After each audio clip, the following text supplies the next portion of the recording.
Baik, di sini saya akan menjelaskan soal kronologi dari materi kita kali ini. Saya akan menjelaskan soal latar belakang konflik antara Amerika Serikat dan Irak. Yang pertama adalah invasi Kuwait oleh Irak pada tahun 1990. Konflik antara Irak dengan Kuwait terjadi pada tahun 1990 ketika Irak menduduki Kuwait yang memicu intervensi militer oleh koalisi internasional yang dipimpin oleh Amerika Serikat untuk mengusir pasukan Irak dari Kuwait. Yang kedua adalah sanksi ekonomi dan konflik dengan PBB. Setelah Perang Teluk, PBB memberlakukan sanksi ekonomi terhadap Irak dan memerintahkan inspeksi senjata oleh tim PBB untuk memastikan bahwa Irak tidak mengembangkan senjata pemusnahan massal. Dan yang terakhir adalah kontroversi terkait senjata pemusnahan massal atau WMD. Amerika Serikat dan sekutunya menduga bahwa Irak masih mengembangkan senjata pemusnahan massal, terutama setelah inspeksi PBB menemui kesulitan dalam memverifikasi keberadaan atau penghancuran sepenuhnya senjata-senjata tersebut. Selanjutnya adalah proses penuntutan dan hukumnya. Proses penuntutan menggunakan pasal 2 CWC atau Convention on the Prohibition of the Development, Production, Stockpiling, and Use of Chemical Weapons and on their Destruction, yang menyatakan bahwa pasal ini melarang penggunaan senjata kimia oleh negara-negara pihak. Ini juga membatasi pengembangan, produksi, penimbunan, dan penggunaan senjata kimia. Pasal ini bertujuan untuk mencegah dan mengontrol penggunaan senjata kimia yang dapat menyebabkan dampak kesehatan yang serius dan kerusakan lingkungan. Jadi, sementara depleted uranium tidak secara khusus disebutkan dalam CWC karena bukan senyawa kimia, penggunaannya dalam senjata dan efek berbahaya yang dihasilkan dapat memicu pertimbangan hukum di bawah pasal 2 ayat 1b CWC. Hukum yang digunakan adalah Hukum Humaniter Internasional atau IHL. Hukum Humaniter Internasional atau IHL adalah seperangkat norma-norma hukum yang mengatur perilaku negara-negara dan pihak-pihak bersenjata selama konflik bersenjata. Baik itu konflik bersenjata antara negara-negara, konflik internasional, maupun konflik bersenjata dalam suatu negara, konflik non-internasional. Tujuan utama dari IHL adalah melindungi orang-orang yang tidak atau sudah tidak ikut berpartisipasi dalam pertempuran, seperti warga sipil, para korban, dan personal medis. IHL juga mengatur cara dan metode penggunaan kekuatan bersenjata untuk meminimalkan penderitaan manusia selama konflik. IHL dikenal sebagai hukum perang dan berupaya mengurangi dampak buruk dari konflik bersenjata serta mempromosikan prinsip kemanusiaan dalam situasi-situasi konflik.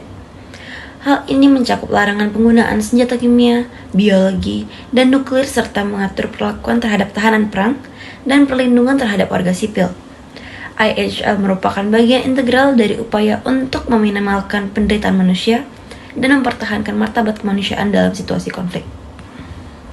Lalu saya akan membahas tentang kontroversi penggunaan uranium terdeplesi. Yang pertama adalah dampak lingkungan. Penggunaan senjata uranium terdeplesi dapat menyebabkan kontaminasi lingkungan dan air tanah dengan material radioaktif. Yang kedua adalah dampak kesehatan. Ada kontroversi terkait dampak kesehatan jangka panjang bagi manusia yang terpapar uranium terdeplesi, termasuk risiko kanker dan gangguan reproduksi. Yang ketiga adalah kontroversi hukum. Penggunaan senjata ini memunculkan pertanyaan hukum tentang kepatuhan terhadap norma-norma hukum humaniter internasional, terutama terkait larangan penggunaan senjata yang dapat menyebabkan kerusakan berlebihan atau tidak proporsional. Yang terakhir adalah perdebatan etis. Ada perdebatan etis mengenai kebutuhan militer untuk senjata yang efektif versus tanggung jawab terhadap dampak jangka panjang terhadap kesehatan dan lingkungan. Mengenai konvensi senjata kimia atau CWC. Yang pertama adalah tujuan utamanya. Tujuan utamanya adalah mencegah pengembangan, produksi, stockpile, dan penggunaan senjata kimia, serta mempromosikan kerjasama internasional dalam bidang pemusnahan senjata kimia. Yang kedua adalah larangan dan pembatasan. CWC melarang produksi dan penggunaan senjata kimia, serta mengatur bahan-bahan kimia tertentu yang dapat digunakan untuk tujuan militer. Yang ketiga adalah pengawasan dan inspeksi. CWC mewajibkan negara-negara pihak untuk membuka fasilitas-fasilitas kimia mereka untuk inspeksi dan pengawasan internasional. Yang keempat adalah pembuangan aman. CWC mengatur proses pemusnahan senjata kimia dengan aman dan menghimbau negara-negara untuk mengadopsi praktik-praktik terbaik dalam hal ini. Yang kelima adalah pembantu organisasi. CWC mendirikan OPCW atau Organization for the Prohibition of Chemical Weapons untuk mengawasi implementasi konvensi dan memberikan bantuan teknis kepada negara-negara anggota. Yang keenam adalah dukungan dan kerjasama. CWC mendorong negara-negara anggota untuk saling memberikan bantuan dan kerjasama dalam rangka memastikan keberhasilan implementasi konvensi. Dan yang terakhir adalah sanksi. CWC tidak memiliki hukuman atau sanksi yang ditetapkan secara spesifik, namun menyerahkan tanggung jawab menegakkan hukum kepada pemerintah masing-masing negara anggota. Apa tanggapan internasional dan organisasi hak asasi manusia untuk topik kita kali ini? Tanggapan internasional terhadap penggunaan senjata kimia uranium terdeplesi atau depleted uranium dalam konflik Amerika Serikat versus Irak telah menimbulkan keprihatinan di kalangan berbagai organisasi hak asasi manusia dan komunitas internasional. Beberapa organisasi hak asasi manusia seperti Amnesty International dan Human Rights Watch mengadvokasi peninjauan dan pengawasan lebih ketat terhadap penggunaan senjata ini untuk melindungi warga sipil dan lingkungan. Mereka juga menekankan perlunya membantu korban yang terpengaruh oleh dampak radiasi dari senjata uranium terdeplesi. Organisasi-organisasi ini juga mendorong penegakan hukum internasional terhadap pelanggaran hukum humaniter internasional atau AHL yang terkait dengan penggunaan senjata ini. Beberapa negara dan badan internasional juga telah mengambil sikap terkait isu ini, termasuk mengajukan resolusi atau deklarasi di forum internasional.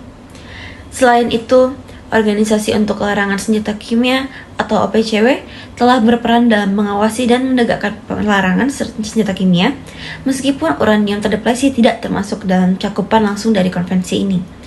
Dengan demikian, penggunaan senjata uranium terdeplesi dianggap sebagai isu yang memerlukan perhatian serius dari komunitas internasional dan organisasi hak asasi manusia untuk memastikan kepatuhan terhadap norma-norma kemanusiaan dan keamanan lingkungan.